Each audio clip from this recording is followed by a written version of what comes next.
Hey, how's it going, everyone? Welcome to the channel. It's Morgan Breath here. I'm going to show you guys something in Solidworks that is really kind of the whole basis of operating parts and assemblies in Solidworks, called configurations. If you haven't seen any videos on configurations, the ones I've seen in the past kind of look difficult. So I'm going to go ahead and break this down with pretty simple stuff. So it's going to be a two-parter. I'm going to show you, actually maybe a couple parts, not sure. But what I'm going to show you right now is the simplest way of using a configuration.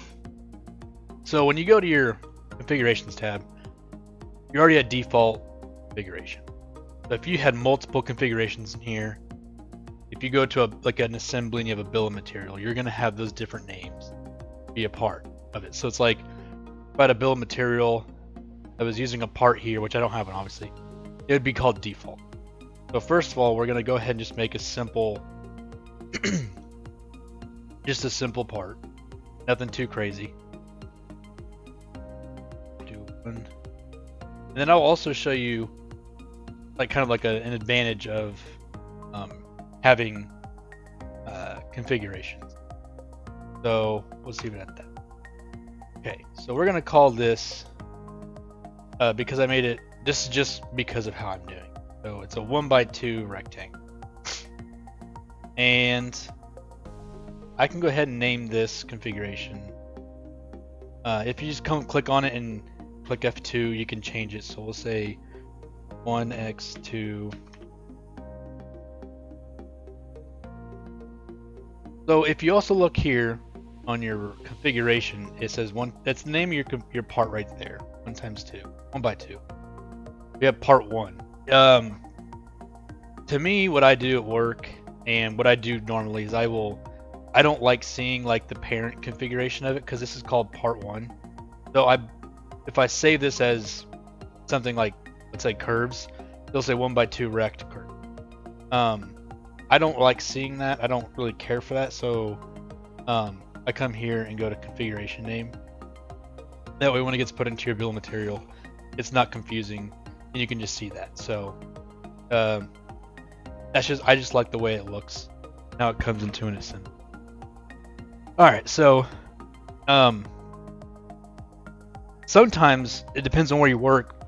Calling something like this for a configuration may be too specific. So let me go ahead and show you kind of like the reason why that could be a problem. So if I right click here and click add configuration, let's just say I name this, and I'll come down here to document name, configuration name. So what I can do here is go into my sketch, and if I click on the dimension, it'll show you that it'll change this value for all configurations. Well, I want to make it this configuration specific.